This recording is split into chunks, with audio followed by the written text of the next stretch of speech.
ಸ್ನೇಹಿತರೆ ನಮಸ್ತೆ, welcome to Chaitanya career academy. ಸ್ನೇಹಿತರೆ, ಮುಂದಿನ ವರ್ಷ 2026ರ ಫೆಬ್ರವರಿ 8ನೇ ತಾರೀಕಿಗೆ ನಡೆಯಲಿರುವಂತಹ ಕೇಂದ್ರೀಯ ಶಿಕ್ಷಕರ ಅರ್ಹತಾ ಪರೀಕ್ಷೆ central teachers eligibility test CTET ಪರೀಕ್ಷೆಗೆ ಸಂಬಂಧಪಟ್ಟ ಹಾಗೆ ಈಗಾಗಲೇ ನೋಟಿಫಿಕೇಶನ್ ಬಂದಿದೆ. ಹಾಗೆಯೇ ಈ ಸಿಟೆಟ್ ಪರೀಕ್ಷೆಗೆ ಆನ್ಲೈನ್ ಅಪ್ಲಿಕೇಶನ್ ಸಲ್ಲಿಸುವಂತ ಪ್ರಕ್ರಿಯೆ ಕೂಡ ಚಾಲನೆಯಲ್ಲಿ ಇದೆ. ಡಿಸೆಂಬರ್ 18ರವರೆಗೆ ನೀವು ಈ ಸಿಟೆಟ್ ಪರೀಕ್ಷೆಗೆ ಅಪ್ಲಿಕೇಶನ್ ಅನ್ನು ಹಾಕಬಹುದು. ಡಿಸೆಂಬರ್ 18 ಈ ಸಿಟೆಟ್ ಪರೀಕ್ಷೆಗೆ ಅಪ್ಲಿಕೇಶನ್ ಹಾಕ್ಲಿಕ್ಕೆ ಇರುವಂತಹ ಕೊನೆಯ ದಿನಾಂಕ ಆಗಿರುವಂತದ್ದು. ಸೊ ಈ ಒಂದು ಸಿಟೆಟ್ ನೋಟಿಫಿಕೇಶನ್ ಬಗ್ಗೆ ನಾನು ಪ್ರೀವಿಯಸ್ ವಿಡಿಯೋದಲ್ಲಿ ಸಾಕಷ್ಟು ಮಾಹಿತಿಯನ್ನು ತಿಳಿಸಿದ್ದೆ. ಎಲ್ಲಾ ಮಾಹಿತಿಯನ್ನು ಕೂಡ ತಿಳಿಸುವಂತ ಪ್ರಯತ್ನವನ್ನ ಮಾಡಿದ್ದೆ. ಸೊ ಆ ವಿಡಿಯೋದ ಲಿಂಕ್ ಅನ್ನು ಕೂಡ ನಮ್ಮ ವಿಡಿಯೋದ ಡಿಸ್ಕ್ರಿಪ್ಷನ್ ಅಲ್ಲಿ ಹಾಕಿರ್ತೇವೆ, ನೀವು ಅದನ್ನ ನೋಡಬಹುದು. ಸೊ ನೋಡಿ, ಇವತ್ತಿನ ಈ ವಿಡಿಯೋದಲ್ಲಿ ಪ್ರಮುಖವಾಗಿ ಈ ಪೇಪರ್ 1 ಮತ್ತು ಪೇಪರ್ 2ಗೆ ಸಂಬಂಧಪಟ್ಟ ಹಾಗೆ ಅದರ ಸಿಲೆಬಸ್ ಅನ್ನ, ಡಿಟೇಲ್ಡ್ ಸಿಲೆಬಸ್ ಅನ್ನ, ಹಾಗೇನೆ ನೀವು ಪೇಪರ್ 1 ಮತ್ತು ಪೇಪರ್ 2ಗೆ ಯಾವ ಬುಕ್ಸ್ ಗಳನ್ನ ಓದಬೇಕು ಅನ್ನೋದರ ಬಗ್ಗೆ ಕೂಡ ಒಂದಷ್ಟು ರೆಫರೆನ್ಸ್ ಬುಕ್ಸ್ ಗಳನ್ನ ಹೇಳುವಂತಹ ಪ್ರಯತ್ನವನ್ನ ಮಾಡ್ತೇನೆ. ಹಾಗಾಗಿ ವಿಡಿಯೋವನ್ನ ಪೂರ್ತಿಯಾಗಿ ನೋಡಿ ಅಂತ ಹೇಳ್ತಾ, ನೋಡಿ ಸ್ನೇಹಿತರೆ, ಸಿಟೆಟ್ ಪರೀಕ್ಷೆ ಬಗ್ಗೆ ನಿಮಗೆ ಈಗಾಗಲೇ ಗೊತ್ತಿರಬಹುದು, ಪ್ರೀವಿಯಸ್ ವಿಡಿಯೋದಲ್ಲಿ ಕೂಡ ಹೇಳಿದ್ದೇನೆ. ಸಿಟೆಟ್ ಪರೀಕ್ಷೆ ಅನ್ನುವಂಥದ್ದು ರಾಷ್ಟ್ರ ಮಟ್ಟದಲ್ಲಿ ನಡೆಯುವಂತಹ ಒಂದು ಕೇಂದ್ರೀಯ ಶಿಕ್ಷಕರ ಅರ್ಹತಾ ಪರೀಕ್ಷೆ. ನಮ್ಮ ರಾಜ್ಯ ಮಟ್ಟದಲ್ಲಿ ಕರ್ನಾಟಕ ಶಿಕ್ಷಕರ ಅರ್ಹತಾ ಪರೀಕ್ಷೆ ಅಥವಾ KRTET ಪರೀಕ್ಷೆ ಯಾವ ರೀತಿ ನಡೀತದೋ, ಸೊ ಅದೇ ಮಾದರಿಯಲ್ಲಿ ರಾಷ್ಟ್ರ ಮಟ್ಟದಲ್ಲಿ ಒಂದು ಶಿಕ್ಷಕರ ಅರ್ಹತಾ ಪರೀಕ್ಷೆ ನಡೀತದೆ. ಅದನ್ನ ನಾವು ಕೇಂದ್ರೀಯ ಶಿಕ್ಷಕರ ಅರ್ಹತಾ ಪರೀಕ್ಷೆ ಅಂತ ಹೇಳಿ ಕರಿತೇವೆ. ಸೊ ನೀವು ಈ ಸಿಟೆಟ್ ಪರೀಕ್ಷೆಯನ್ನು ಕ್ವಾಲಿಫೈ ಆದ್ರೆ ಕೇಂದ್ರ ಸರ್ಕಾರ ನಡೆಸುವಂತಹ ಶಿಕ್ಷಕರ ನೇಮಕಾತಿಗಳಲ್ಲಿ ನೀವು ಭಾಗವಹಿಸಬಹುದು, ಅದಕ್ಕೆ ಅಪ್ಲೈ ಮಾಡಬಹುದು. ಪ್ರತಿ ವರ್ಷ ಕೇಂದ್ರ ಸರ್ಕಾರದಿಂದ ಶಿಕ್ಷಕರ ನೇಮಕಾತಿಗಳು ನಡೀತಾ ಇರ್ತವೆ. ಅದು ಕೇಂದ್ರೀಯ ವಿದ್ಯಾಲಯಗಳಲ್ಲಿ ಆಗಿರ್ಬೋದು, ಹಾಗೆಯೇ ನವೋದಯ ವಸತಿ ಶಾಲೆಗಳಲ್ಲಿ ಆಗಿರ್ಬೋದು. ಈಗ ಕೇಂದ್ರೀಯ ವಿದ್ಯಾಲಯಗಳು ಹಾಗೂ ನವೋದಯ ವಿದ್ಯಾಲಯಗಳಲ್ಲಿ ಸುಮಾರು 12,000ಕ್ಕೂ ಹೆಚ್ಚು ಟೀಚಿಂಗ್ ಪೋಸ್ಟ್ ಗಳಿಗೆ ಕಾಲ್ಫರ್ ಆಗಿದೆ. ಹಾಗೆಯೇ ಆನ್ಲೈನ್ ಅಪ್ಲಿಕೇಶನ್ ಸಲ್ಲಿಸುವಂತ ಪ್ರಕ್ರಿಯೆ ಕೂಡ ಚಾಲನೆಯಲ್ಲಿ ಇದೆ, ಓಪನ್ ಇದೆ. ನೀವು ಅಪ್ಲಿಕೇಶನ್ ಹಾಕಬಹುದು ಸಿಟೆಟ್ ಕ್ವಾಲಿಫೈ ಆಗಿದ್ರೆ. ಹಾಗಾಗಿ ಈ ಕೇಂದ್ರ ಸರ್ಕಾರ ನಡೆಸುವಂತ ಶಿಕ್ಷಕರ ನೇಮಕಾತಿಗಳು ಕೇಂದ್ರೀಯ ವಿದ್ಯಾಲಯಗಳಲ್ಲಿ, ನವೋದಯ ಶಾಲೆಗಳಲ್ಲಿ, ಏಕಲವ್ಯ ಮಾದರಿ ವಸತಿ ಶಾಲೆಗಳಲ್ಲಿ, ಹಾಗೆಯೇ ಸೈನಿಕ ಶಾಲೆಗಳಲ್ಲಿ, ಆರ್ಮಿ ಪಬ್ಲಿಕ್ ಸ್ಕೂಲ್ ಅಂತೇಳಿ ನಾವು ಕರಿತೇವೆ. ಸೊ ಅಂತಹ ಶಾಲೆಗಳಲ್ಲಿ ಕೇಂದ್ರ ಸರ್ಕಾರ, ಕೇಂದ್ರ ಶಿಕ್ಷಣ ಇಲಾಖೆ ನೇರವಾಗಿ ನಡೆಸುವಂತ ಶಿಕ್ಷಣ ಸಂಸ್ಥೆಗಳಲ್ಲಿ CBSE ಪಠ್ಯಕ್ರಮ ಇರುವಂತ ಶಾಲೆಗಳಲ್ಲಿ ನೀವು ಶಿಕ್ಷಕರಾಗಿ, ಖಾಯಂ ಶಿಕ್ಷಕರಾಗಿ ನೇಮಕಾತಿಯನ್ನ ಹೊಂದಬೇಕಿದ್ರೆ, ಸೊ ಆ ನೇಮಕಾತಿಗೆ ನೀವು ಅಪ್ಲೈ ಮಾಡಬೇಕಿದ್ರೆ, ಅರ್ಜಿ ಹಾಕ್ಬೇಕಿದ್ರೆ ನಿಮ್ಗೆ ಸಿಟೆಟ್ ಕಂಪಲ್ಸರಿ. ಸೊ ನೋಡಿ, ಈ ಸಿಟೆಟ್ ಪರೀಕ್ಷೆಯಲ್ಲಿ ಕೂಡ ಒಟ್ಟು 2 ಪತ್ರಿಕೆಗಳು ಇರ್ತವೆ, ಪೇಪರ್ 1 ಮತ್ತು ಪೇಪರ್ 2. ನಮ್ಮಲ್ಲಿ ಕರ್ನಾಟಕ ಶಿಕ್ಷಕರ ಅರ್ಹತಾ ಪರೀಕ್ಷೆಯಲ್ಲಿ ಯಾವ ರೀತಿ 2 ಪತ್ರಿಕೆ ಇರುತ್ತೋ ಅದೇ ರೀತಿ 2 ಪತ್ರಿಕೆಗಳು, ಪೇಪರ್ 1 ಮತ್ತು ಪೇಪರ್ 2. ಸೊ ಪೇಪರ್ 1 ಯಾರಿಗೆ ಅಂತ ಹೇಳಿದ್ರೆ 1ನೇ ತರಗತಿಯಿಂದ 5ನೇ ತರಗತಿಯವರೆಗೆ ಶಿಕ್ಷಕರಾಗುವಂತ ಅಭ್ಯರ್ಥಿಗಳಿಗೆ, 1 to 5th ಟೀಚರ್ಸ್ ಗಳಿಗೆ. ಹಾಗೆಯೇ ಪೇಪರ್ 2 ಯಾರಿಗೆ ಅಂತ ಹೇಳಿದ್ರೆ 6 to 8 ಈ ಕ್ಲಾಸ್ ಗಳಿಗೆ ಪಾಠ ಮಾಡುವಂತ ಶಿಕ್ಷಕರಿಗೆ. ಸೊ ಈ ರೀತಿ 2 ಪೇಪರ್ ಅನ್ನು ಇಟ್ಟಿದ್ದಾರೆ, 2 ಡಿಫರೆಂಟ್ ಆದಂತ, ಸಪರೇಟ್ ಆದಂತ ಪೇಪರ್ಗಳು, ಪತ್ರಿಕೆಗಳು. ಸೊ ನೀವು ಪೇಪರ್ 1ಗೆ ಅಪ್ಲೈ ಮಾಡಬೇಕಿದ್ರೆ, ನಾನು ಎಜುಕೇಶನಲ್ ಕ್ವಾಲಿಫಿಕೇಶನ್ ಅನ್ನ ಇನ್ನೊಂದ್ಸಲ ಇಲ್ಲಿ ಹೇಳ್ತೇನೆ, ಪ್ರೀವಿಯಸ್ ವಿಡಿಯೋದಲ್ಲಿ ಕೂಡ ಹೇಳಿದ್ದೆ. ಸೊ ನೀವು ಪೇಪರ್ 1ಗೆ ಅಪ್ಲೈ ಮಾಡಬೇಕಿದ್ರೆ ನೀವು PUC ಕಂಪ್ಲೀಟ್ ಮಾಡಿ, ಅದರ ಜೊತೆಗೆ DED diploma in education course ಅನ್ನ ಕಂಪ್ಲೀಟ್ ಮಾಡಬೇಕು. ಡಿಪ್ಲೊಮಾ ಇನ್ ಎಜುಕೇಶನ್ ಕೋರ್ಸ್ ಅನ್ನ ಕಂಪ್ಲೀಟ್ ಮಾಡಬೇಕು. ಡಿಪ್ಲೊಮಾ ಇನ್ ಎಜುಕೇಶನ್ ಕೋರ್ಸ್ ಮಾಡಿರಬೇಕು. ಡಿಪ್ಲೊಮಾ ಇನ್ ಎಲಿಮೆಂಟರಿ ಎಜುಕೇಶನ್ ಅಥವಾ ಡಿಪ್ಲೊಮಾ ಇನ್ ಎಜುಕೇಶನ್ ಕೋರ್ಸ್ ಅನ್ನ ಮಾಡಿದ್ರೆ ನೀವು ಅಪ್ಲೈ ಮಾಡಬಹುದು. PUC ಅಲ್ಲಿ ಅಟ್ಲೀಸ್ಟ್ 50% ಅಂಕಗಳನ್ನ ಗಳಿಸಿರಬೇಕು. ಇದು ಪೇಪರ್ 1 ಇರುವಂತ ವಿದ್ಯಾರ್ಹತೆ, ಎಜುಕೇಶನಲ್ ಕ್ವಾಲಿಫಿಕೇಶನ್. ಸೊ ಸರ್, ನಾನು BEd ಮಾಡಿದ್ದೇನೆ, ಬ್ಯಾಚುಲರ್ ಆಫ್ ಎಜುಕೇಶನ್ ಮಾಡಿದ್ದೇನೆ, ಸೊ ನಾನು ಪೇಪರ್ 1ಗೆ ಅಪ್ಲೈ ಮಾಡಬಹುದು ಅಂತ ಕೇಳಿದ್ರೆ ಆಗಲ್ಲ. ಪೇಪರ್ 1ಗೆ BEd ಆದಂತಹ ಅಭ್ಯರ್ಥಿಗಳು ಅಪ್ಲೈ ಮಾಡುವ ಹಾಗಿಲ್ಲ. ಇದಕ್ಕೆ ಸಂಬಂಧಪಟ್ಟಾಗಿ ಸುಪ್ರೀಂ ಕೋರ್ಟ್ ನ ಒಂದು ನಿರ್ದೇಶನ ಇದೆ, ಡೈರೆಕ್ಷನ್ ಇದೆ. BEd ಮಾಡಿದಂತಹ ಅಭ್ಯರ್ಥಿಗಳು ಪೇಪರ್ 1ಗೆ ಅಪ್ಲೈ ಮಾಡುವ ಹಾಗಿಲ್ಲ. ಹಾಗೆಯೇ ಪೇಪರ್ 2ಗೆ ಸಂಬಂಧಪಟ್ಟಾಗ ಎಜುಕೇಶನಲ್ ಕ್ವಾಲಿಫಿಕೇಶನ್ ಏನಿದೆ ಅಂತ ಹೇಳಿ ನೋಡಿದ್ರೆ, ಪೇಪರ್ 2ಗೆ ನೀವು ಅಪ್ಲೈ ಮಾಡಬೇಕಿದ್ರೆ ನೀವು ಡಿಗ್ರಿಯನ್ನ ಕಂಪ್ಲೀಟ್ ಮಾಡಿರಬೇಕು, ಅದರ ಜೊತೆಗೆ BEd ಪದವಿಯನ್ನ ಕಂಪ್ಲೀಟ್ ಮಾಡಿರಬೇಕು. ಇದು ಒಂದು ವಿದ್ಯಾರ್ಹತೆ. DEd plus BEd bachelor of education. ಡಿಗ್ರಿಯಲ್ಲಿ ನೀವು ಅಟ್ಲೀಸ್ಟ್ 50% ಅಂಕಗಳನ್ನ ಗಳಿಸಿರಬೇಕು. ಹಾಗೆ BEd ಅಲ್ಲಿ ಕೂಡ 50% ಅಂಕಗಳನ್ನ ಗಳಿಸಿರಬೇಕು. ಸೊ ಇದೊಂದು ವಿದ್ಯಾರ್ಹತೆ. ಇನ್ನೊಂದು ವಿದ್ಯಾರ್ಹತೆ ಏನಂತ ಹೇಳಿದ್ರೆ, ನೀವು ಡಿಗ್ರಿ ಮಾಡಿ ಪದವಿಯನ್ನ ಪೂರ್ಣಗೊಳಿಸಿ ಅದರ ಜೊತೆಗೆ ಡಿಪ್ಲೊಮಾ ಇನ್ ಎಜುಕೇಶನ್ ಕೋರ್ಸ್ ಅನ್ನ ಮಾಡಿರಬೇಕು. ಡಿಪ್ಲೊಮಾ ಇನ್ ಎಜುಕೇಶನ್ ಕೋರ್ಸ್ ಅನ್ನು ಮಾಡಿದ್ರೆ, ಡಿಗ್ರಿ ಪ್ಲಸ್ DEd ಈ ಕೋರ್ಸ್ ಅನ್ನು ಮಾಡಿದ್ರು ಕೂಡ ನೀವು ಪೇಪರ್ 2ಗೆ ಅಪ್ಲೈ ಮಾಡಬಹುದು. ಹಾಗಾಗಿ ಇಲ್ಲಿ degree plus DEd diploma in education ಅಥವಾ ಡಿಪ್ಲೊಮಾ ಇನ್ ಎಲಿಮೆಂಟರಿ ಎಜುಕೇಶನ್ ಯಾವ ಹೆಸರಿನಿಂದ ಕರೀತಾರೋ ಆ ಹೆಸರಿನ ಕೋರ್ಸ್. ಒಟ್ಟಾರೆಯಾಗಿ ಇಲ್ಲಿ ಎಲಿಮೆಂಟರಿ ಎಜುಕೇಶನ್ ಕೋರ್ಸ್ ಅನ್ನು ಮಾಡಿದಂತಹ ಅಭ್ಯರ್ಥಿಗಳು, ಡಿಗ್ರಿ ಮಾಡಿ ಎಲಿಮೆಂಟರಿ ಎಜುಕೇಶನ್ ಕೋರ್ಸ್ ಅನ್ನು ಮಾಡಿದಂತಹ ಅಭ್ಯರ್ಥಿಗಳು 2 ಪತ್ರಿಕೆಗಳಿಗೆ ಕೂಡ ಅಪ್ಲೈ ಮಾಡಬಹುದು. ಪೇಪರ್ 1 ಮತ್ತು ಪೇಪರ್ 2 ಎರಡಕ್ಕೂ ಕೂಡ ಅಪ್ಲೈ ಮಾಡಬಹುದು. ಸೊ ಬರೀ PUC ಮಾಡಿ DEd ಮಾಡಿದ್ರೆ ಪೇಪರ್ 1ಗೆ ಮಾತ್ರ ಅಪ್ಲೈ ಮಾಡಬಹುದು. ಇದು ಎಜುಕೇಶನಲ್ ಕ್ವಾಲಿಫಿಕೇಶನ್. ಇದನ್ನ ಕನ್ಫ್ಯೂಸ್ ಮಾಡ್ಕೊಳ್ಳಬೇಡಿ, ಕರೆಕ್ಟ್ ಆಗಿ ಹೇಳಿದೆ. ಸೊ ನೆಕ್ಸ್ಟ್, ಪೇಪರ್ 1 ನ ಎಕ್ಸಾಮಿನೇಷನ್ ಪ್ಯಾಟರ್ನ್ ಅಥವಾ ಕ್ವಶನ್ ಪೇಪರ್ ಪ್ಯಾಟರ್ನ್ ಯಾವ ರೀತಿ ಇರ್ತದೆ ಅಂತ ಹೇಳಿ. ಸೊ ಕ್ವಶನ್ ಪೇಪರ್ ಪ್ಯಾಟರ್ನ್ ನಮ್ಮ ಕರ್ನಾಟಕ ಶಿಕ್ಷಕರ ಅರ್ಹತಾ ಪರೀಕ್ಷೆಯಲ್ಲಿ ಯಾವ ರೀತಿ ಇರ್ತದೋ ಅದೇ ರೀತಿಯಲ್ಲಿ ಕ್ವಶನ್ ಪೇಪರ್ ಪ್ಯಾಟರ್ನ್ ಇರ್ತದೆ. ಆಕ್ಚುಲಿ ಸಿಟೆಟ್ ಪರೀಕ್ಷೆ ಮಾದರಿಯನ್ನೇ ನಮ್ಮ ಕರ್ನಾಟಕ ಶಿಕ್ಷಕರ ಅರ್ಹತಾ ಪರೀಕ್ಷೆ ಕೂಡ ಅಳವಡಿಸಿಕೊಂಡಿರುವಂತದ್ದು. ಸೊ ನೋಡಿ, ಪೇಪರ್ 1 ನಲ್ಲಿ ಒಟ್ಟು 5 ವಿಭಾಗಗಳು ಇರ್ತವೆ, 5 ಪಾರ್ಟ್ಗಳು ಇರ್ತವೆ. ಒಂದು ಚೈಲ್ಡ್ ಡೆವಲಪ್ಮೆಂಟ್ ಅಂಡ್ ಪೆಡಗೋಜಿ, ಶಿಶು ವಿಕಾಸ ಮತ್ತು ಬೋಧನಾ ಶಾಸ್ತ್ರ ಅಂತೇಳಿ ಇರ್ತವೆ, ಶಿಶು ವಿಕಸನ ಮತ್ತು ಬೋಧನಾ ಶಾಸ್ತ್ರ. ಇಲ್ಲಿ ಇದಕ್ಕೆ ಸಂಬಂಧಪಟ್ಟಾಗಿ 30 ಪ್ರಶ್ನೆಗಳು ಇರ್ತವೆ, 30 ಅಂಕಗಳು. ಪ್ರತಿಯೊಂದು ಪ್ರಶ್ನೆ ಕೂಡ ಒಂದೊಂದು ಅಂಕಗಳು. Each question carries 1 marks.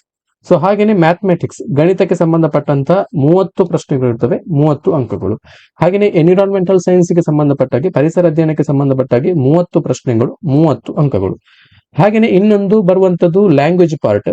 So ಇಲ್ಲಿ ನೀವು 2 ಲ್ಯಾಂಗ್ವೇಜಸ್ ಗಳನ್ನ ಚಾಯ್ಸ್ ಮಾಡ್ಕೊಳ್ಬೇಕು, 2 ವಿಭಿನ್ನ ಭಾಷೆಗಳು. ಸೊ ಕನ್ನಡವನ್ನು ಕೂಡ ನೀವು ಭಾಷೆಯನ್ನಾಗಿ ಆಯ್ಕೆ ಮಾಡಿಕೊಳ್ಬಹುದು, ಒಂದು ಭಾಷೆಯನ್ನಾಗಿ.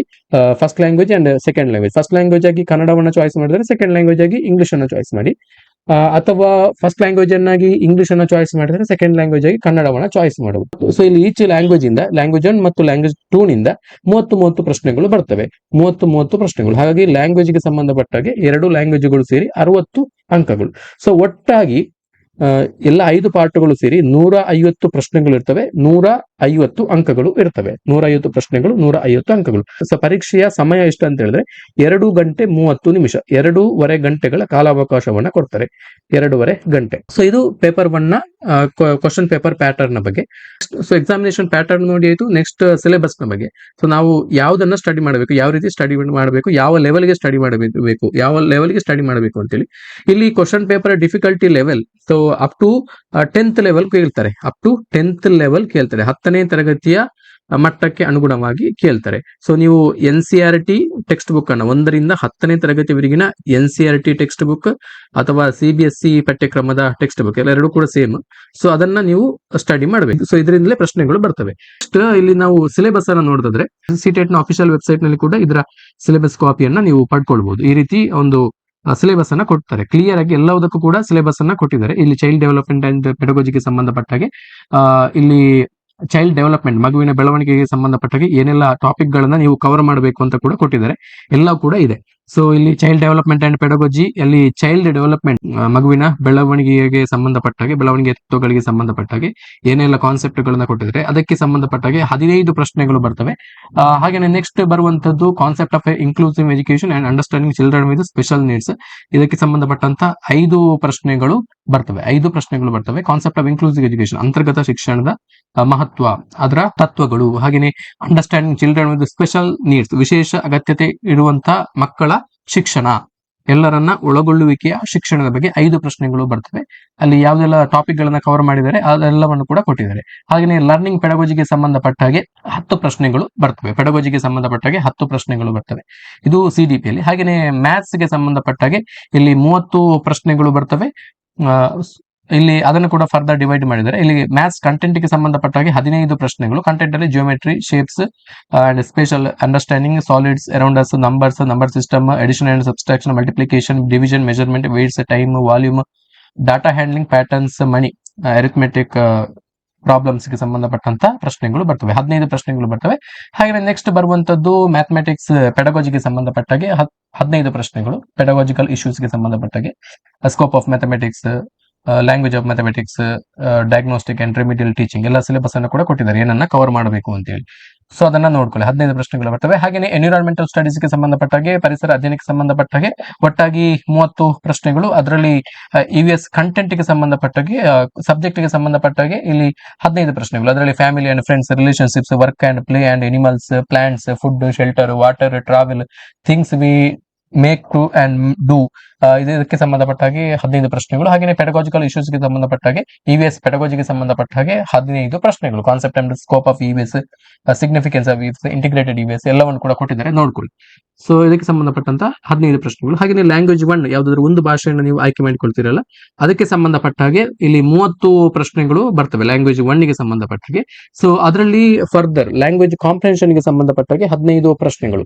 ಕಾಂಪ್ರಿಹೆನ್ಷನ್ ಅಂತ ಹೇಳಿದ್ರೆ ಇಲ್ಲಿ 2 ರೀತಿಯ ಕಾಂಪ್ರಿಹೆನ್ಷನ್ ಅನ್ನು ಕೊಡ್ತಾರೆ, 2 ಪ್ಯಾಸೇಜ್ ಗಳನ್ನ ಕೊಡ್ತಾರೆ. ಪ್ಯಾಸೇಜ್ ಒಂದು ಗದ್ಯ ಭಾಗ, ಇನ್ನೊಂದು ಪದ್ಯ ಭಾಗ ಅಥವಾ ನಾಟಕ ರೀತಿಯ ಡ್ರಾಮಾ ಪಾರ್ಟ್, ಅದನ್ನ ಕೊಡ್ತಾರೆ. 2 passage, 1 prose or drama and 1 poem with questions or comprehension. ಹಾಗೆಯೇ ಅದಕ್ಕೆ ಸಂಬಂಧಪಟ್ಟಂತ ಗ್ರಾಮ್ಯಾಟಿಕಲ್ ಪಾರ್ಟ್ಗಳು ಕೂಡ ನಿಮಗೆ ಬರ್ತವೆ, ವೊಕ್ಯಾಬ್ಯುಲರಿಯ ಬಗ್ಗೆ ಕೂಡ ಪ್ರಶ್ನೆಗಳು ಬರ್ತವೆ. ಹಾಗೆಯೇ ನೆಕ್ಸ್ಟ್ ಲ್ಯಾಂಗ್ವೇಜ್ ಪೆಡಗಾಜಿಗೆ ಸಂಬಂಧಪಟ್ಟಾಗೆ 15 ಪ್ರಶ್ನೆಗಳು, learning and acquisition, principle of language teaching ಗೆ ಸಂಬಂಧಪಟ್ಟಾಗೆ, ಅದರ ಪೆಡಗಾಜಿಗೆ ಸಂಬಂಧಪಟ್ಟಾಗೆ, ಬೋಧನಾಶಾಸ್ತ್ರಕ್ಕೆ ಸಂಬಂಧಪಟ್ಟಾಗೆ 15 ಪ್ರಶ್ನೆಗಳು ಬರ್ತವೆ. ಇದೇ ರೀತಿಯಲ್ಲಿ ಲ್ಯಾಂಗ್ವೇಜ್ 2 ಗೆ ಸಂಬಂಧಪಟ್ಟಾಗೆ ಕೂಡ 2 ಪ್ಯಾಸೇಜ್ ಅನ್ನು ಕೊಡ್ತಾರೆ, 1 ಪೋಯಮ್ 1 ಪ್ರೋಸ್. ಸೊ ಈ ರೀತಿ ಕೊಡ್ತಾರೆ. ಅದಕ್ಕೆ ಸಂಬಂಧಪಟ್ಟಂತ ಪ್ರಶ್ನೆಗಳು, ಗ್ರಾಮ್ಯಾಟಿಕಲ್ ಪಾರ್ಟ್ಸ್ ಗಳು, ಹಾಗೆಯೇ ಪೆಡಗಾಜಿ ಇದಕ್ಕೆ ಸಂಬಂಧಪಟ್ಟಂತ 15 ಪ್ರಶ್ನೆಗಳು ಈ ರೀತಿ ಡಿವೈಡ್ ಮಾಡಿದ್ದಾರೆ. ಸೊ ಇದು ಪೇಪರ್ 1 ನ ಬಗ್ಗೆ. ಸೊ ಇನ್ನು ಪೇಪರ್ 1 ಗೆ ನೀವು ಯಾವೆಲ್ಲ ರೆಫರೆನ್ಸ್ ಬುಕ್ ಗಳನ್ನ ನೀವು ಓದಬಹುದು ಅಂತೇಳಿ ನಾನು ಒಂದಷ್ಟು ರೆಫರೆನ್ಸ್ ಬುಕ್ಸ್ ಗಳನ್ನ ಲಿಸ್ಟ್ ಮಾಡಿದ್ದೇನೆ. ಸೊ ಇದೇ ಅಂತಲ್ಲ, ಮಾರ್ಕೆಟ್ ಅಲ್ಲಿ ಬೇರೆ ಬೇರೆ ರೀತಿಯ ರೆಫರೆನ್ಸ್ ಬುಕ್ಸ್ ಗಳು ಇರಬಹುದು. ಸೊ ನಾನು ಕೆಲವೊಂದಿಷ್ಟು ಬುಕ್ಸ್ ಗಳನ್ನ ನೋಡ್ಕೊಂಡು ಅದರಲ್ಲಿ ಕೆಲವೊಂದಿಷ್ಟು ಬೆಸ್ಟ್ ಬುಕ್ಸ್ ಗಳನ್ನ ಇಲ್ಲಿ ನಾನು ಸಜೆಸ್ಟ್ ಮಾಡಿರುವಂತದ್ದು. ಸೊ ಮೊದಲನೇದಾಗಿ ಅರಿಯಂತ್ ಪಬ್ಲಿಕೇಶನ್ಸ್ ಅವರ ಸಿಟೆಟ್ 2025ಕ್ಕೆ ಸಂಬಂಧಪಟ್ಟಾಗೆ ಸಿಟೆಟ್ ಸಕ್ಸೆಸ್ ಮಾಸ್ಟರ್. ಸೊ ಇದರಲ್ಲಿ previous year solved question paper ಇದೆ. 2024 ಸಿಟೆಟ್ ಪರೀಕ್ಷೆ question paper, solved question paper ಇದೆ ಅಂತೇಳಿ ಹೇಳಿದ್ದಾರೆ. So chapter wise study materials ಗಳು, ಸ್ಟಡಿ ನೋಟ್ಸ್ ಗಳು ಕೂಡ ಇದೆ ಅಂತ ಹೇಳಿ ಹೇಳಿದ್ದಾರೆ. ಸೊ ನಾನು ಕೂಡ ಇದನ್ನ ಆಲ್ಮೋಸ್ಟ್ ಮೇಲಿಂದ ಮೇಲೆ ನೋಡಿದ್ದೇನೆ. ಸೊ ಹಾಗಾಗಿ ಚೆನ್ನಾಗಿತ್ತು. ಹಾಗೇನೆ ಇನ್ನೊಂದು ಕಿರಣ್ ಪಬ್ಲಿಕೇಶನ್ ಅವರದ್ದು ಪೇಪರ್ 1 ಗೆ ಸಂಬಂಧಪಟ್ಟಾಗೆ ಸಿಟೆಟ್ ಪರೀಕ್ಷೆ, ಎಲ್ಲಾ ಸಿಟೆಟ್ ಪರೀಕ್ಷೆ ಸಾಲ್ಡ್ ಕ್ವಶನ್ ಪೇಪರ್ ಅನ್ನ ಇಲ್ಲಿ ಇನ್ಕ್ಲೂಡ್ ಮಾಡಿದ್ದಾರೆ. 30 ಸೆಟ್ಸ್ ಇದೆ ಅಂತ ಹೇಳಿ ಹೇಳಿದ್ದಾರೆ. ಸೊ ಈ ಬುಕ್ಸ್ ಅನ್ನು ಕೂಡ ನೀವು ಓದಬಹುದು. ಸೊ ಹಾಗೇನೆ ಇಲ್ಲಿ ಟೆಕ್ಸ್ಟ್ ಬುಕ್ ನಿಮಗೆ ಗೊತ್ತಿರಬಹುದು, online learning platform text book ಅಂತೇಳಿ. ಸೊ ಇವರು ಪಬ್ಲಿಷ್ ಮಾಡಿದಂತ ಒಂದು ಬುಕ್ಸ್ ಕೂಡ ಇದೆ ಸಿಟೆಟ್ ಪೇಪರ್ 1 ಗೆ ಸಂಬಂಧಪಟ್ಟಾಗೆ. 3000 ಕ್ವಶನ್ಸ್ ಗಳನ್ನು ಇದರಲ್ಲಿ ಇನ್ಕ್ಲೂಡ್ ಮಾಡಿದ್ದೇವೆ ಅಂತ ಹೇಳಿದ್ದಾರೆ. ಸೊ ಇದನ್ನು ಕೂಡ ನೀವು ಕನ್ಸಿಡರ್ ಮಾಡಬಹುದು. ಸೊ ಹಾಗೆ ಇನ್ನೊಂದು ಪ್ರಮುಖವಾಗಿ ಸಿಡಿಪಿ ಗೆ ಸಂಬಂಧಪಟ್ಟಾಗೆ, ಸಿಡಿಪಿ ಚೈಲ್ಡ್ ಡೆವಲಪ್ಮೆಂಟ್ ಅಂಡ್ ಪೆಡಗಾಜಿಗೆ ಸಂಬಂಧಪಟ್ಟಾಗೆ ಎಕ್ಸ್ಕ್ಲೂಸಿವ್ಲಿ ಫಾರ್ ಸಿಡಿಪಿ. ಸೊ ಇದಕ್ಕೆ ಸಂಬಂಧಪಟ್ಟಾಗೆ ಹಿಮಾಂಶಿ ಸಿಂಗ್ ಇವರು ಬರೆದಿರುವಂತ CTET and state teachers eligibility test child development and ಪೆಡಗಾಜಿಗೆ ಸಂಬಂಧಪಟ್ಟಂತ with previous year question papers 2011 to 2024 CTET question paper ಗಳನ್ನ ಇನ್ಕ್ಲೂಡ್ ಮಾಡಿದ್ದೇವೆ ಅಂತ ಹೇಳಿ ಹೇಳಿದ್ದಾರೆ. ಇದರ ಲೇಟೆಸ್ಟ್ ಎಡಿಷನ್ ಅನ್ನು ನೀವು ತೆಗೆದುಕೊಳ್ಳಿ. 2025 6th ಎಡಿಷನ್ ಅನ್ನು ನೀವು ತಗೊಳ್ಬಹುದು. ಎಲ್ಲ ಬುಕ್ಸ್ ಗಳು ಫ್ಲಿಪ್ಕಾರ್ಟ್, ಅಮೆಜಾನ್ ಅಲ್ಲಿ ಸಿಗಬಹುದು, ಅಥವಾ ನಿಮ್ಮ ಊರಿನಲ್ಲಿರುವಂತಹ ಪುಸ್ತಕ ಮಳಿಗೆಗಳಲ್ಲಿ ಕೂಡ ಸಿಗಬಹುದು. ಸಪ್ನಾ ಬುಕ್ ಹೌಸ್ ಅಂತ ದೊಡ್ಡ ಪುಸ್ತಕ ಮಳಿಗೆಗಳಲ್ಲಿ ಸಿಗಬಹುದು. ಸೊ ಇದನ್ನ ಕೂಡ ನೀವು ರೆಫರ್ ಮಾಡಬಹುದು. ಈ 4 ಬುಕ್ಸ್ ಗಳನ್ನು ಹೇಳಿದ್ದೇನೆ. ಸೊ ಇಲ್ಲಿ ಕೊನೆಯಲ್ಲಿರುವಂತದ್ದು ಇದು ಕೇವಲ ಸಿಡಿಪಿಗೆ ಸಂಬಂಧಪಟ್ಟಾಗೆ ಮಾತ್ರ, ಶಿಶು ವಿಕಾಸ ಮತ್ತು ಬೋಧನಾ ಶಾಸ್ತ್ರಕ್ಕೆ ಸಂಬಂಧಪಟ್ಟಾಗೆ ಇರುವಂತ, ಅದಕ್ಕೆ ನೀವು ಓದಬಹುದಾದಂತ ಒಂದು ಬುಕ್ಸ್. ಈ ಬುಕ್ಸ್ ಅನ್ನು ನಾನು ಕೂಡ ಓದಿದೆ, ತುಂಬಾ ಒಳ್ಳೆದಿರುವಂತಹ book.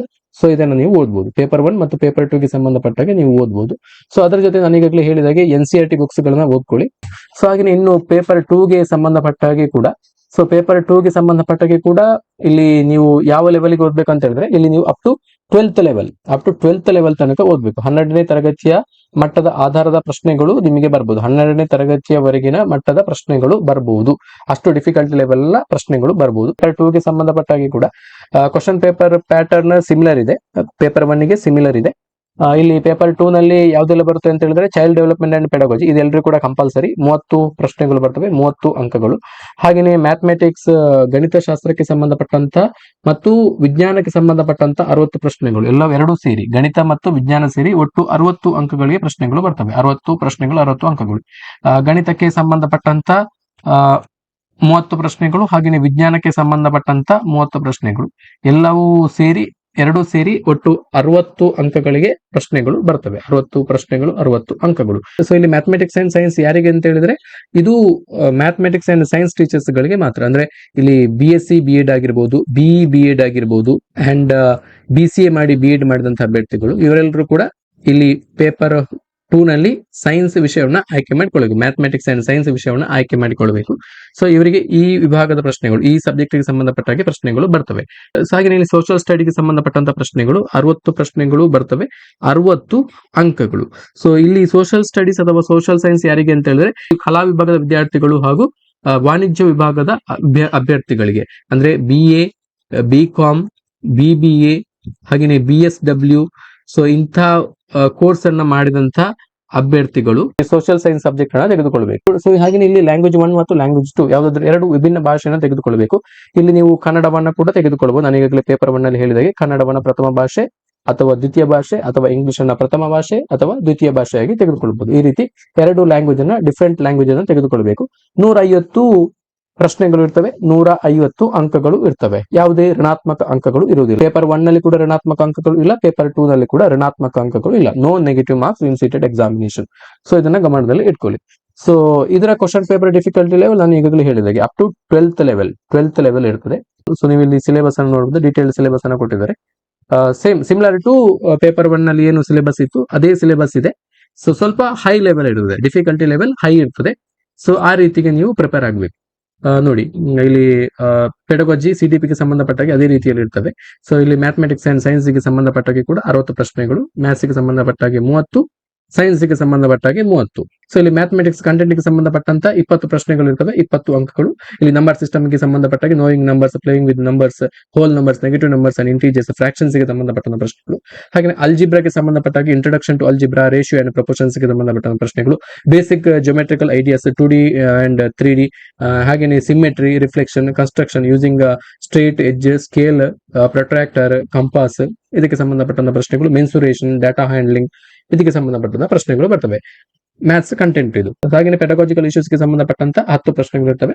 Nature of mathematics, logical thinking, place of mathematics in curriculum, scope of maths, ಇದಕ್ಕೆ ಸಂಬಂಧಪಟ್ಟಂತ ಪ್ರಶ್ನೆಗಳು. ಹಾಗೆ remedial teaching, problem of teaching, ಇದೆಲ್ಲ ಸಂಬಂಧಪಟ್ಟಂತ ಪ್ರಶ್ನೆಗಳು ಬರ್ತವೆ. ಹಾಗೆ ಸೈನ್ಸ್ ಗೆ ಸಂಬಂಧಪಟ್ಟಂತ ಪ್ರಶ್ನೆಗಳು, ವಿಜ್ಞಾನಕ್ಕೆ ಸಂಬಂಧಪಟ್ಟಂತ ಪ್ರಶ್ನೆಗಳು ಇಲ್ಲಿ 30 ಪ್ರಶ್ನೆಗಳು. ಹಾಗೇನೆ ಇಲ್ಲಿ ಸೈನ್ಸ್ ಕಂಟೆಂಟ್ ಗೆ ಸಂಬಂಧಪಟ್ಟಾಗ 20 ಪ್ರಶ್ನೆಗಳು. ಇಲ್ಲಿ food, source of food, components of food, cleaning food, ಹಾಗೆ materials of daily use, the world of the living, ಜೀವ ಜಗತ್ತು, moving things, people and ideas, how things work, electric current and circuits, magnets ಗೆ ಸಂಬಂಧಪಟ್ಟಂತ ಪ್ರಶ್ನೆಗಳು, natural phenomenon, natural resources, ನೈಸರ್ಗಿಕ ಸಂಪನ್ಮೂಲಗಳು.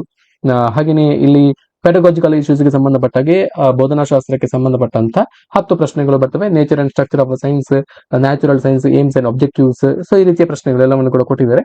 So ಇದಕ್ಕೆ ಸಂಬಂಧಪಟ್ಟಂತ 10 ಪ್ರಶ್ನೆಗಳು. ಸೊ ಈ ರೀತಿ ಮ್ಯಾಥ್ಸ್ ಮತ್ತು ಸೈನ್ಸ್ ಪಾರ್ಟಿಗೆ ಸಂಬಂಧಪಟ್ಟ ಹಾಗೆ 30 ಪ್ರಶ್ನೆಗಳು, ಒಟ್ಟಾಗಿ 60 ಪ್ರಶ್ನೆಗಳು, 60 ಅಂಕಗಳು. ಹಾಗೆ ನೆಕ್ಸ್ಟ್ ಬರುವಂತದ್ದು ಸೋಷಿಯಲ್ ಸ್ಟಡೀಸ್ ಗೆ ಸಂಬಂಧಪಟ್ಟಾಗೆ, ಸಮಾಜ ಅಧ್ಯಯನಕ್ಕೆ ಸಂಬಂಧಪಟ್ಟಾಗೆ. ಸೊ ಸಮಾಜ ಅಧ್ಯಯನಕ್ಕೆ ಸಂಬಂಧಪಟ್ಟಾಗೆ ಒಟ್ಟು 60 ಪ್ರಶ್ನೆಗಳು ಬರ್ತವೆ ಸಮಾಜ ವಿಜ್ಞಾನದಿಂದ. ಸೊ ಅದರಲ್ಲಿ 40 ಪ್ರಶ್ನೆಗಳು ಕಂಟೆಂಟ್, ಸಮಾಜ ವಿಜ್ಞಾನಕ್ಕೆ ನೇರವಾಗಿ ಸಂಬಂಧಪಟ್ಟಿರುವಂತದ್ದು. ಹಾಗೆ 20 ಪ್ರಶ್ನೆಗಳು ಸೋಷಿಯಲ್ ಸ್ಟಡೀಸ್ ಪೆಡಗಾಜಿಗೆ ಸಂಬಂಧಪಟ್ಟಾಗೆ, ಬೋಧನಾಶಾಸ್ತ್ರಕ್ಕೆ ಸಂಬಂಧಪಟ್ಟಾಗೆ. ಸೊ ಇಲ್ಲಿ ಸೋಷಿಯಲ್ ಸ್ಟಡೀಸ್ ಕಂಟೆಂಟ್ ಅಲ್ಲಿ ಹಿಸ್ಟ್ರಿಗೆ ಸಂಬಂಧಪಟ್ಟಾಗೆ, ಇತಿಹಾಸದಲ್ಲಿ ಏನೆಲ್ಲ ಬರ್ತವೆ ನಿಮಗೆ ಗೊತ್ತಿರಬಹುದು. ಸೊ ಅದೇ ರೀತಿಯಲ್ಲಿ ಪ್ರಶ್ನೆಗಳು ಬರ್ತವೆ.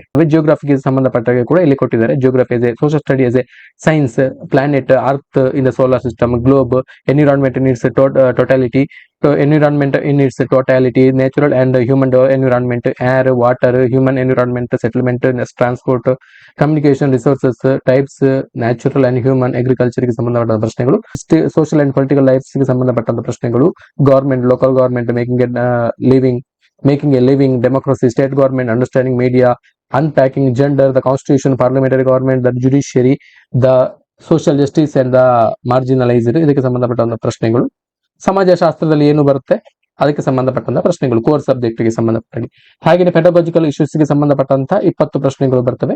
ಸಿಲಿ ಲ್ಯಾಂಗ್ವೇಜ್ 1 ಮತ್ತು ಲ್ಯಾಂಗ್ವೇಜ್ 2 ನಲ್ಲಿ 2 ಕಾಂಪ್ರಿಹೆನ್ಷನ್ ಪ್ಯಾಸೇಜ್ಗಳು ಇರ್ತವೆ. ಒಂದು ಪ್ರೋಸ್ ಅಥವಾ ಡ್ರಾಮಾ ಆಗಿರ್ಬೋದು, ಅಥವಾ ಇನ್ನೊಂದು ಪೋಯಮ್ ಆಗಿರ್ಬೋದು. ಒಂದು ಪದ್ಯ ಭಾಗ, ಇನ್ನೊಂದು ಗದ್ಯ ಭಾಗ, ಈ ರೀತಿ 2 ಪ್ಯಾಸೇಜ್ ಗಳನ್ನ ಕೊಟ್ಟಿರ್ತಾರೆ. ಸೊ ಅದರಲ್ಲಿ ಅದನ್ನ ಓದ್ಕೊಂಡು, ಅದನ್ನ ಗ್ರಹಿಸಿಕೊಂಡು, ಅದರಲ್ಲಿ ಕೇಳಿರ್ತಕ್ಕಂಥ ಪ್ರಶ್ನೆಗಳಿಗೆ ವ್ಯಾಕರಣ ಭಾಗಕ್ಕೆ ನೀವು ಉತ್ತರವನ್ನ ಬರೀಬೇಕು. ಈ ರೀತಿ ಸಿಂಪಲ್ ಆಗಿರುವಂತದ್ದು. ಸೊ ಇಲ್ಲಿ ಪೇಪರ್ 1 ಗೆ ಕಂಪೇರ್ ಮಾಡಿದ್ರೆ ಸ್ವಲ್ಪ ಡಿಫಿಕಲ್ಟಿ ಲೆವೆಲ್ ಹೈ ಆಗಿರ್ತದೆ. ಆ ರೀತಿಯಲ್ಲಿ ನೀವು ಯೋಚನೆಯನ್ನ ಮಾಡಬೇಕು.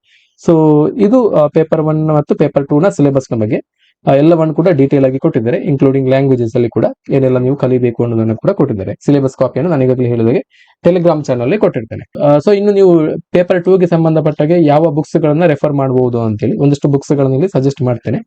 ಸೊ ನಿಮಗೆ ಅನುಕೂಲ ಆಗುವಂತಹ ಬುಕ್ಸ್ ಅನ್ನ ನೀವು ತೆಗೆದುಕೊಳ್ಬಹುದು, ಅಥವಾ ಇದಲ್ಲದೆ ಬೇರೆ ಬುಕ್ಸ್ ಗಳು, ಒಳ್ಳೆ ಬುಕ್ಸ್ ಗಳು ಕೂಡ ಇರಬಹುದು. ಸೊ ಅದನ್ನ ಕೂಡ ನೀವು ರೆಫರ್ ಮಾಡಬಹುದು. ಏನೇ ಇದ್ರೂ ಒಂದು ರೆಫರೆನ್ಸ್ ಬುಕ್ಸ್ ಅಂತ ಹೇಳಿದ್ರೆ ಸಾಕು.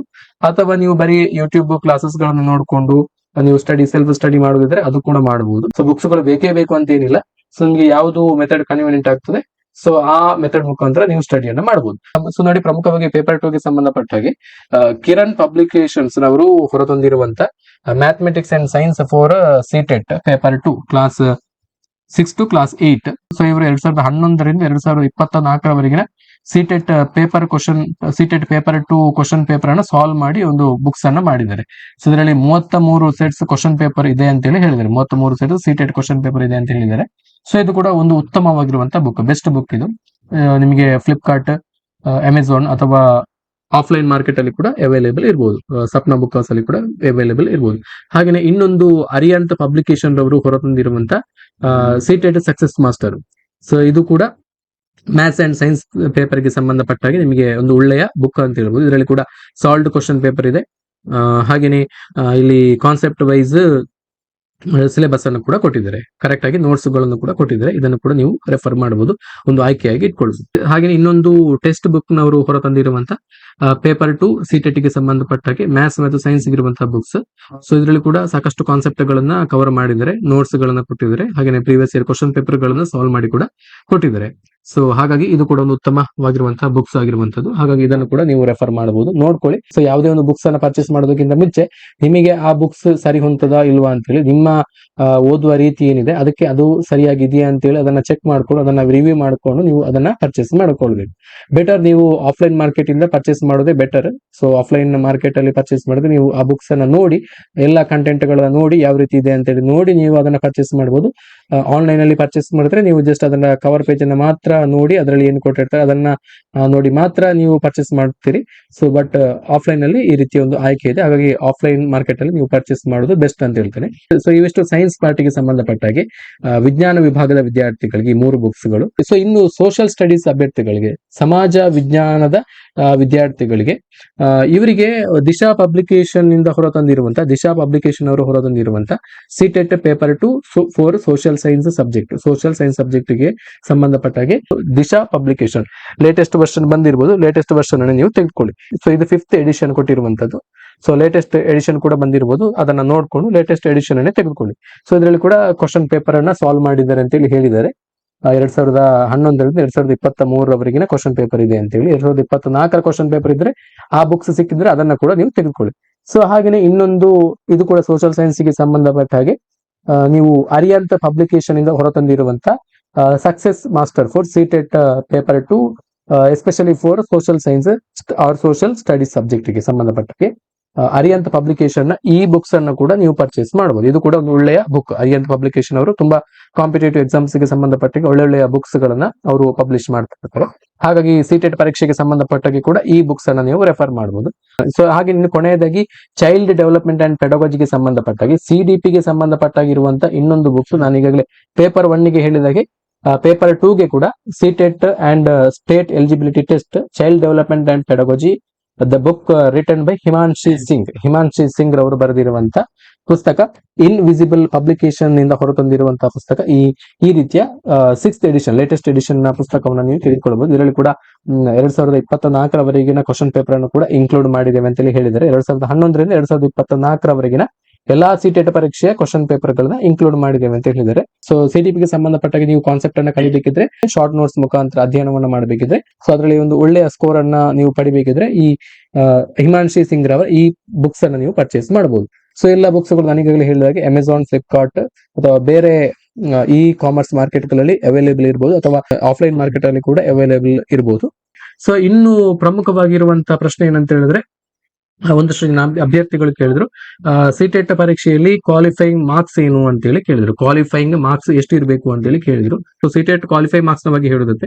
ಸೊ ಇಲ್ಲಿ ಜನರಲ್ ಮೆರಿಟ್ ವ್ಯಾಪ್ತಿಯಲ್ಲಿ ಬರುವಂತಹ ಅಭ್ಯರ್ಥಿಗಳು, ಜನರಲ್ ಮತ್ತು EWS ವ್ಯಾಪ್ತಿಯಲ್ಲಿ ಬರುವಂತಹ ಅಭ್ಯರ್ಥಿಗಳು ನೀವು ಸಿಟೆಟ್ ಪರೀಕ್ಷೆಯಲ್ಲಿ 60% ಅಂಕಗಳನ್ನ ಗಳಿಸಿರ್ಬೇಕು. ಅಂದ್ರೆ 100ರಲ್ಲಿ 60, 60 ಅಂಕಗಳನ್ನ ಗಳಿಸಬೇಕು ಅಂತ ಹೇಳಿದ್ದಾರೆ. ಈಗ 150ಕ್ಕೆ ಪರೀಕ್ಷೆಗಳು ನಡೀತಾ ಇರೋದ್ರಿಂದ ನೀವು 150ರಲ್ಲಿ 90 ಅಂಕಗಳನ್ನ ಗಳಿಸಬೇಕು. 150ರಲ್ಲಿ 90 ಅಂಕಗಳನ್ನ ಗಳಿಸಿದರೆ ಜನರಲ್ ಮೆರಿಟ್ ವ್ಯಾಪ್ತಿಯಲ್ಲಿ ಬರುವಂತಹ ಅಭ್ಯರ್ಥಿಗಳು ಮತ್ತು EWS ವ್ಯಾಪ್ತಿಯಲ್ಲಿ ಬರುವಂತಹ ಅಭ್ಯರ್ಥಿಗಳು ನೀವು 150ರಲ್ಲಿ 90 ಅಂಕಗಳನ್ನ ಗಳಿಸಿರಲೇಬೇಕು. ಸೊ ಹಾಗೆ ಇಲ್ಲಿ SC, ST, OBC, differently abled person, physically challenged person, ವಿಶೇಷ ಚೇತನ ಅಭ್ಯರ್ಥಿಗಳು ಇವರು 55 ಅಂಕಗಳನ್ನ ಗಳಿಸಿರಬೇಕು. 55 ಅಂಕಗಳು ಅಂದ್ರೆ ನೀವು 150ರಲ್ಲಿ 82 ಅಥವಾ 83 ಅಂಕಗಳನ್ನ ಗಳಿಸಿರಬೇಕು. 82 ಅಥವಾ 83 ಅಂಕಗಳನ್ನ ಗಳಿಸಲೇಬೇಕು. ಇಷ್ಟು ಅಂಕಗಳನ್ನ ಗಳಿಸಿದ್ರೆ ಮಾತ್ರ ನೀವು ಎಲಿಜಿಬಲ್ ಆಗುವಂಥದ್ದು.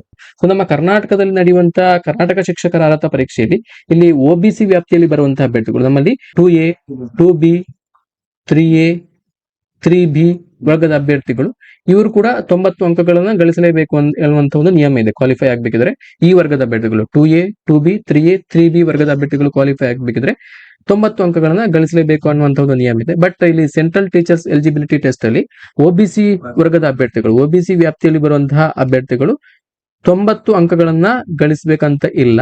ಇವರು ಕೇವಲ 82 ಅಂಕಗಳನ್ನ ಗಳಿಸಿದ್ರೆ ಸಾಕು. 82 ಅಥವಾ 83 ಅಂಕಗಳನ್ನ ಗಳಿಸಿದ್ರೆ ಸಾಕು, ಇವರು ಕ್ವಾಲಿಫೈ ಆಗ್ತಾರೆ. ಹಾಗೇನೆ SC/ST ನಮ್ಮಲ್ಲಿ ಇರುವ ಹಾಗೆ 82 ಅಥವಾ 83 ಅಂಕಗಳನ್ನ ಗಳಿಸಬೇಕು, ಏನು ಚೇಂಜಸ್ ಇಲ್ಲ. ಬಟ್ ಚೇಂಜಸ್ ಇರುವಂತದ್ದು ಒಬಿಸಿ ಅಭ್ಯರ್ಥಿಗಳಿಗೆ ಮಾತ್ರ. ಒಬಿಸಿ ಅಭ್ಯರ್ಥಿಗಳು 82 ಅಥವಾ 83 ಅಂಕಗಳನ್ನ ಸಿಟೆಟ್ ಪರೀಕ್ಷೆಯಲ್ಲಿ ಗಳಿಸಿದ್ರೆ ನೀವು ಕ್ವಾಲಿಫೈ ಅಂತೇಳಿ ಪರಿಗಣಿಸ್ತಾರೆ. ಸೊ ನೀವು ಎಲಿಜಿಬಲ್ ಆಗ್ತೀರಿ. ಸೊ ನೀವು ಯಾವುದೇ ಕೇಂದ್ರ ಸರ್ಕಾರ ನೇಮಕಾತಿ ಬಂದಂತ ಸಂದರ್ಭದಲ್ಲಿ ಅರ್ಜಿಯನ್ನು ಹಾಕೋದು. ಕೇಂದ್ರ ಸರ್ಕಾರದ ನೇಮಕಾತಿಗೆ ನೀವು ಎಲಿಜಿಬಲ್. ಸೊ ಬಟ್ ನೀವು ಕರ್ನಾಟಕದಲ್ಲಿ ನಡೆಯುವಂತ ನೇಮಕಾತಿಗೆ ಅರ್ಜಿಯನ್ನ ಸಲ್ಲಿಸಬೇಕಿದ್ರೆ ಸೊ ನೀವು ಸಿಟೆಟ್ ಪರೀಕ್ಷೆಯಲ್ಲಿ ಕೂಡ 90 ಅಂಕಗಳನ್ನು ಗಳಿಸಬೇಕು. ಈ ವ್ಯಾಪ್ತಿಯಲ್ಲಿ ಬರುವಂತಹ ಅಭ್ಯರ್ಥಿಗಳು ಈ ಸೆಂಟ್ರಲ್ ಅಲ್ಲಿ ಒಬಿಸಿ, ಕರ್ನಾಟಕದಲ್ಲಿ 2A, 2B, 3A, 3B ವರ್ಗದ ಅಭ್ಯರ್ಥಿಗಳು 90 ಅಂಕಗಳನ್ನ ಗಳಿಸಿರಲೇಬೇಕು ಕರ್ನಾಟಕದಲ್ಲಿ ಅಪ್ಲೈ ಮಾಡೋದಿದ್ರೆ. ಸೊ ಸೆಂಟ್ರಲ್ ಟೀಚರ್ಸ್ ರಿಕ್ರೂಟ್ಮೆಂಟ್ ಗೆ ಅಪ್ಲೈ ಮಾಡೋದ್ರೆ ನೀವು ಒಬಿಸಿ ವರ್ಗದ ಅಭ್ಯರ್ಥಿಗಳು 82 ಅಥವಾ 83 ಅಂಕಗಳನ್ನು ಗಳಿಸಿದ್ರೆ ಅಪ್ಲೈ ಮಾಡಬಹುದು, ನಿಮಗೆ ಕನ್ಸೆಷನ್ ಕೊಡ್ತಾರೆ ಅಷ್ಟು. ನೀವು ಬರೀ TET ಪರೀಕ್ಷೆಯ ಲೆವೆಲ್ಗೆ ಈ ಸಿಟೆಟ್ ಪರೀಕ್ಷೆಗೆ ಓದಿದ್ರೆ ಸಾಕಾಗಲ್ಲ. ತುಂಬಾ ಹೈ ಲೆವೆಲ್ಗೆ ಓದಬೇಕು, ತುಂಬಾ ಡೀಪ್ ಆಗಿ ಓದಬೇಕು. ಸೊ ಡಿಫಿಕಲ್ಟಿ ಲೆವೆಲ್ ತುಂಬಾ ಹೈ ಇರ್ತದೆ. ಸೊ ಹಾಗಾಗಿ ಸಾಧ್ಯ ಇಲ್ಲ ಅಂತ ಏನಿಲ್ಲ, ಸಾಧ್ಯ ಇದೆ. ಬಟ್ ನೀವು ಸ್ವಲ್ಪ ತುಂಬಾ ಫೋಕಸ್ ಮಾಡಿ ಸೀರಿಯಸ್ ಆಗಿ ಪ್ರಿಪೇರ್ ಆಗ್ಬೇಕಾಗ್ತದೆ. ಸೊ TET ಪರೀಕ್ಷೆ ಲೆವೆಲ್ಗೆ ಓದಿದ್ರೆ ಸಾಕಾಗಲ್ಲ.